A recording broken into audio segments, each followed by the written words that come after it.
Today, we're talking about a movie directed by a master of horror himself, Tobe Hooper.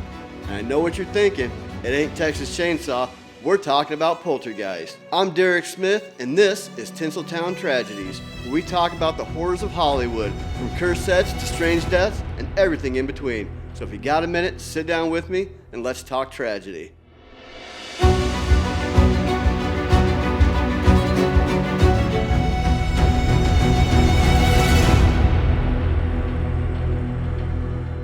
Released June 4th of 1982, Poltergeist is a movie following the Freeling family, who move into a new housing development only to have their youngest daughter, Carol Ann, abducted by malevolent spirits. The family brings in paranormal investigators to help find their missing daughter. Steve Freeling, played by Craig T. Nelson, soon finds out that this new housing development was laid on top of a cemetery, and they didn't move the bodies, just the headstones. But soon, his wife, Diane Freeling, would find out just that. While escaping the home, she falls into the family pool, only to have skeletons raised up beside her.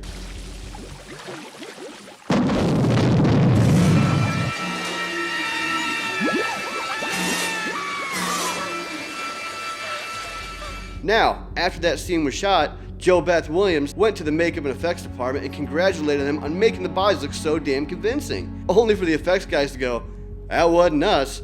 And I thought that the skeletons were props. I thought they were made by the prop department, but I found out some years later that they were actually real skeletons.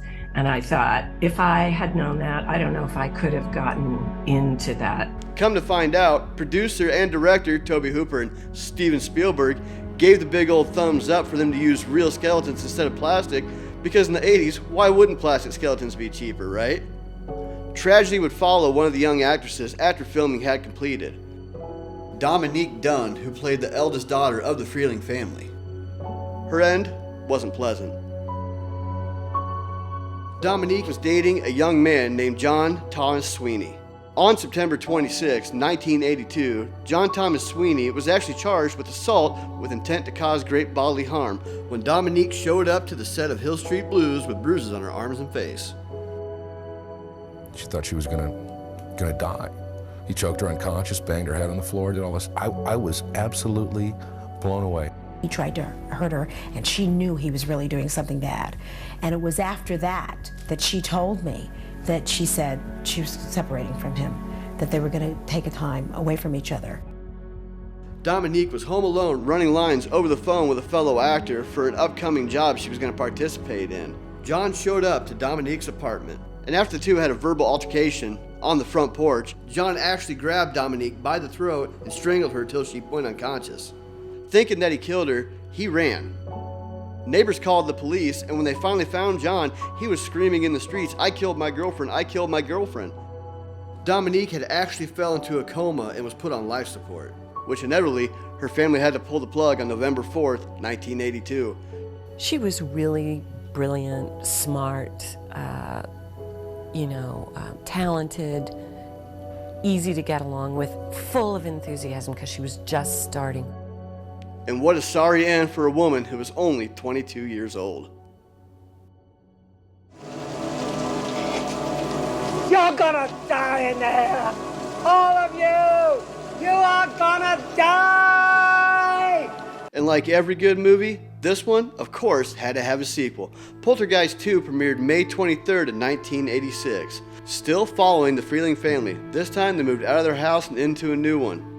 But if you've seen the first, no televisions in this household. Now, unfortunately, Carol Ann is still being taunted by spirits. This time by the spirit of Reverend Henry Kane. The leader of an apocalyptic cult in the mid-19th century led his followers through the desert and inevitably into a cave because he predicted the end was coming. When his prediction came and went and nothing happened, Reverend Kane still wasn't going to let his people go and kept them in the cave, refusing to let them leave until they all died a slow and painful death. Reverend Kane was played by Julian Beck, a theater actor from New York City. He was actually the co-founder of the Living Theater in New York City, founded in 1947.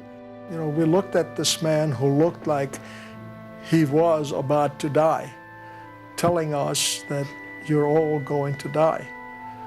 And some of the people claimed that they were very affected by it. But it might be that he delivered the line the way he did because he knew that he was going to die. I knew he wasn't going to live long. I knew that this would be the last movie he would do. He was very ill.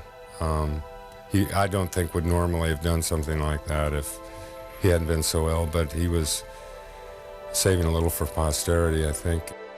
Julian Beck met his untimely fate, dying of stomach cancer September 14th, 1985, just short of the premiere of the movie. Once again, the Freeling family is looking for help to stop the bad spirits. This time, their hero comes in the form of Native American shaman Taylor. Taylor is played by actor and painter Will Sampson. Will Sampson, an actual medicine man for the Muscogee Nation, was asked to perform an actual exorcism on set to help ease everybody's tension. And Will said, well, just make sure they leave the stage door open for me tonight, and I'll come back and I'll take care of it. There wasn't any problem after that. So I don't know. I just know that nothing happened and it was good.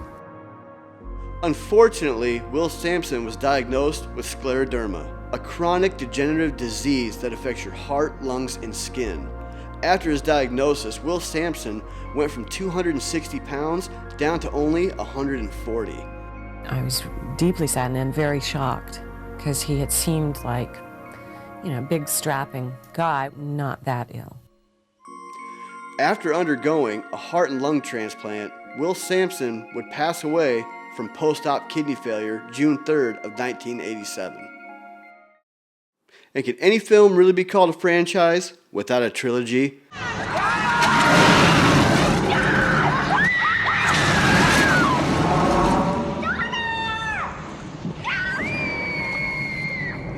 Poltergeist 3, released June 10th, 1988. Doesn't follow the Freeling family anymore when Carol Ann is sent to live with her relatives in Chicago. Unfortunately, the ghosts still follow her. She's still followed by the Reverend Henry Kane, but this time in a ghostly form. Now, the only real tragedy to happen in this movie was to Carol Ann herself. Heather O'Rourke was actually diagnosed with giardiasis in 1987 from drinking well water from the family home in Big Bear Lake. Subsequently, she also developed Crohn's disease from it. Now, she was prescribed cortisone shots to help fight the illness, which if you watch the third movie, that's why she had them puffy cheeks, which she became very self-conscious about. She'd been sick for 2 years, and when they went to Chicago for Poltergeist 3, we're back! While on set, January 31st of 1988, Heather would complain of flu-like symptoms, and she would actually pass out on set. Unfortunately, February 1st, 1988, Heather O'Rourke would pass away of congenital stenosis of the intestine complicated by septic shock. Well, we still had quite a bit to shoot when Heather passed away. Our immediate gut reaction was to not finish the film. And basically we were told by the financial powers that be that either we finished the film or somebody else finished it. She was only 12 years old. And every good movie deserves a remake, right? Or are they punished by him? In 2015, Poltergeist would get that remake, starring Sam Rockwell.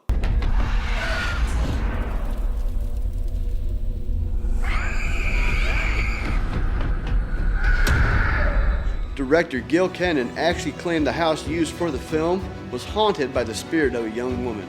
He would later receive a call from the previous owner of the house claiming the terror she felt while living inside of it. And that's it for this episode of Tinseltown Tragedies. Thanks for stopping by, and I hope you enjoyed. And if you haven't yet, please like, follow, and subscribe Mediaverse Studios to see what we got coming out next. Always something great for you to enjoy.